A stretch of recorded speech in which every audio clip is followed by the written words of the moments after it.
Anderson, un grand-père aimant, vend sa précieuse ferme pour acheter un cadeau de mariage à son petit-fils, Matt, dont il est séparé.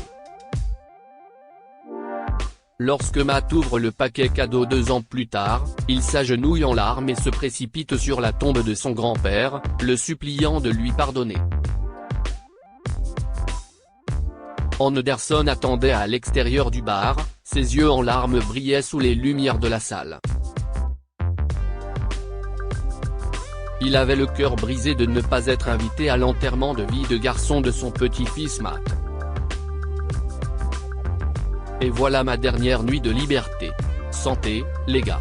Matt a trinqué avec ses amis et est sorti avec son verre pour répondre à son téléphone. Il ne s'attendait pas à voir son grand-père Anderson à l'entrée, et cela a gâché son humeur.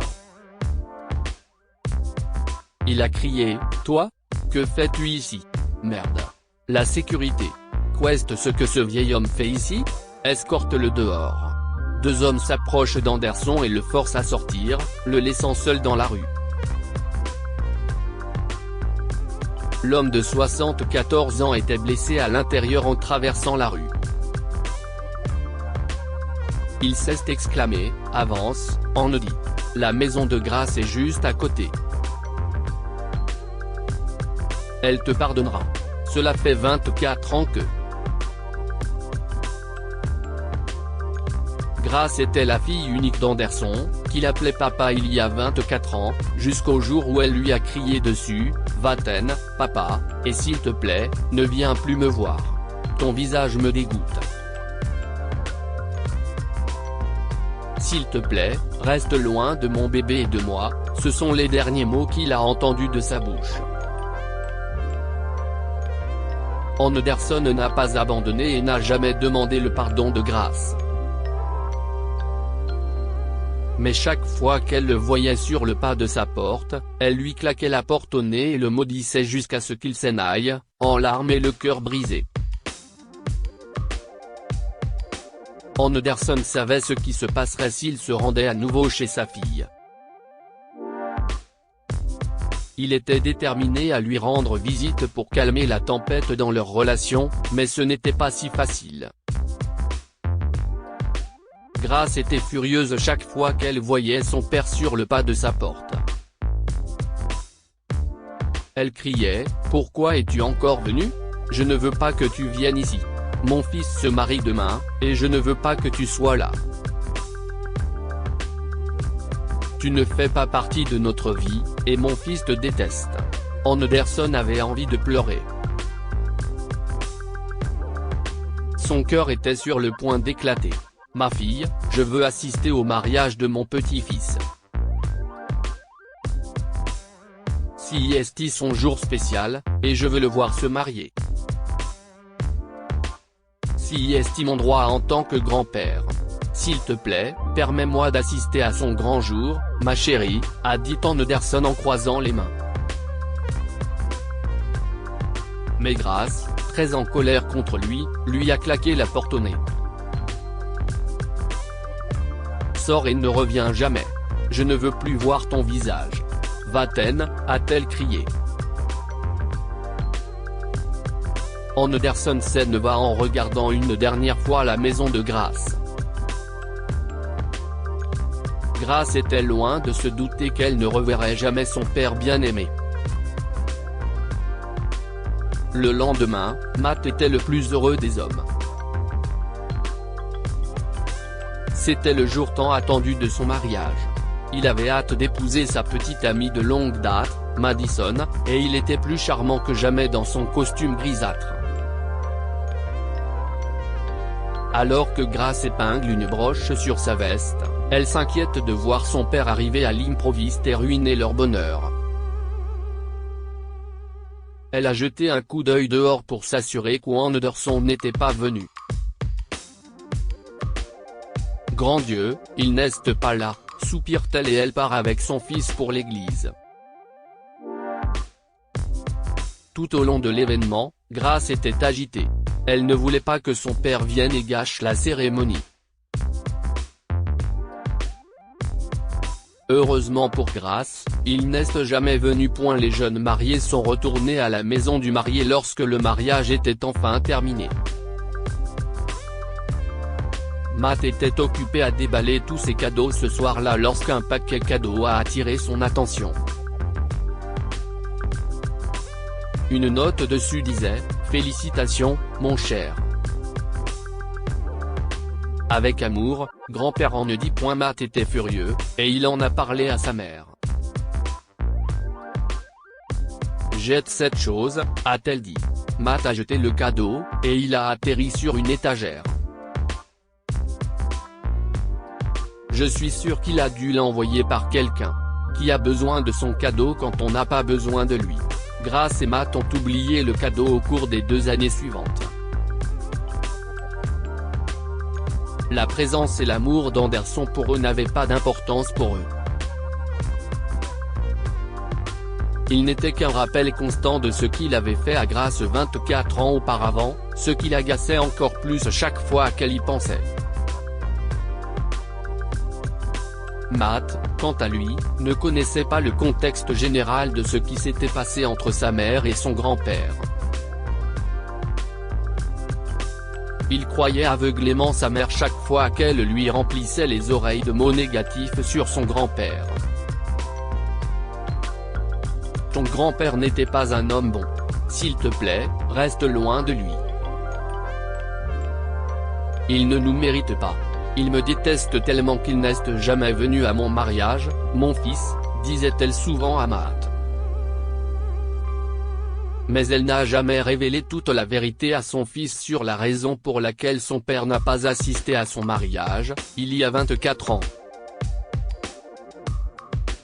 Matt a grandi toute sa vie dans un tissu de mensonges sur son grand-père, jusqu'au jour où sa mère et lui se sont rendus chez lui le soir après son enterrement et ont été surpris par ceux qui l'ont vu. Maman, tu m'as dit que grand-père vivait dans sa maison à la ferme. Mais cette cabane a l'air si petite et si mal meublée. Pourquoi vivrait-il ici alors qu'il avait cette plus grande maison ?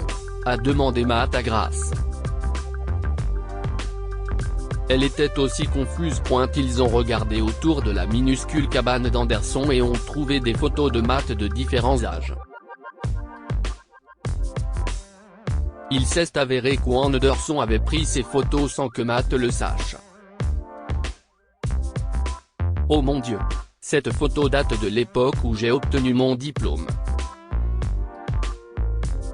Grand-père était là aussi, et je ne le savais pas. En continuant à chercher, Matt a trouvé un vieux journal intime. Il l'a dépoussiéré et a commencé à lire.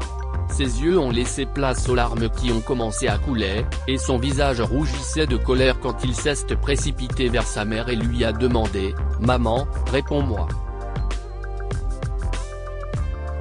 Si est-il vrai? Si est-il pour ça que grand-père n'est jamais venu à ton mariage ?» Grace a rapidement lu des parties du journal intime et a décidé qu'elle ne pouvait plus continuer à mentir.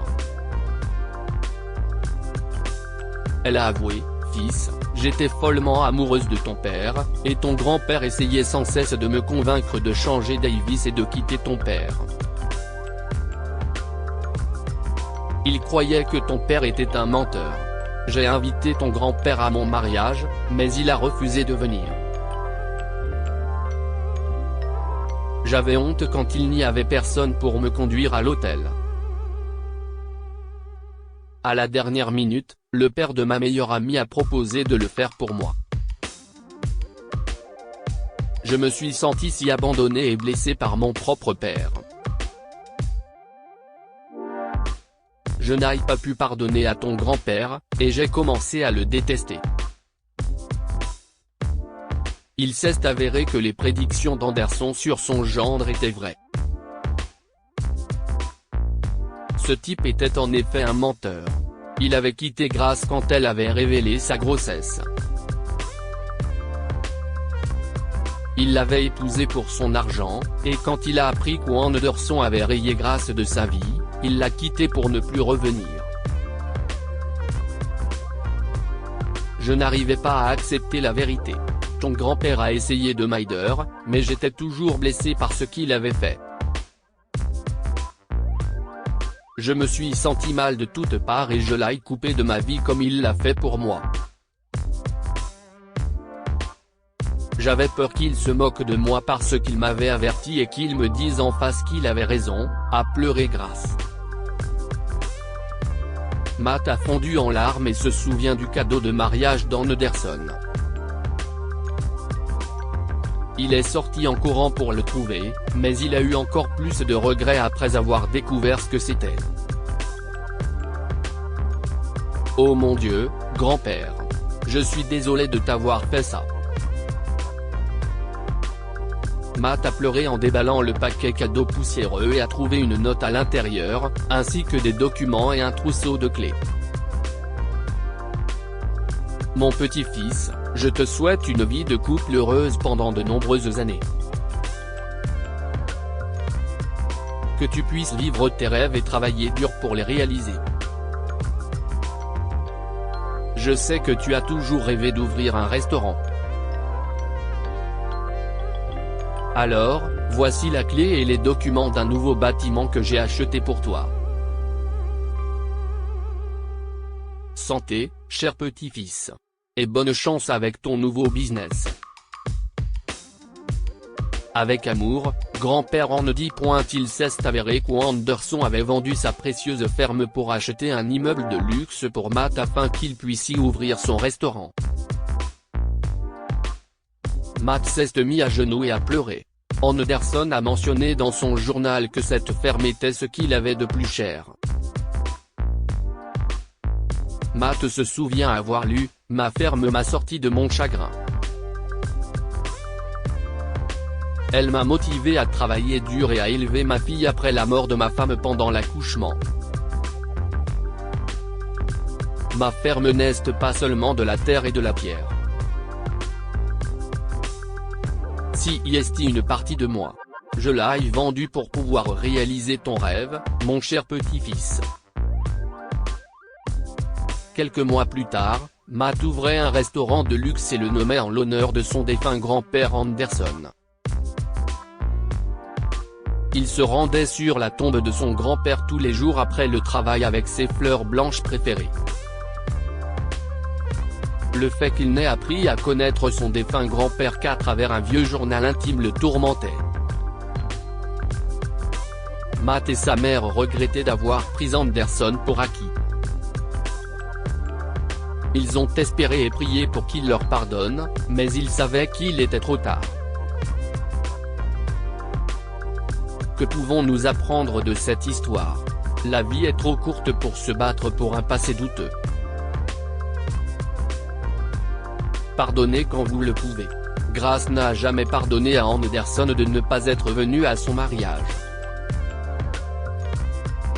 Il a cherché son pardon pendant des décennies, mais elle n'a jamais accepté ses excuses jusqu'à sa mort.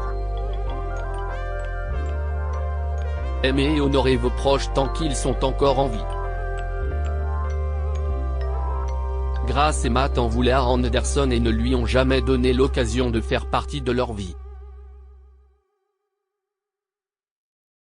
Ils ont regretté leur erreur et n'ont appris sa valeur qu'après sa mort.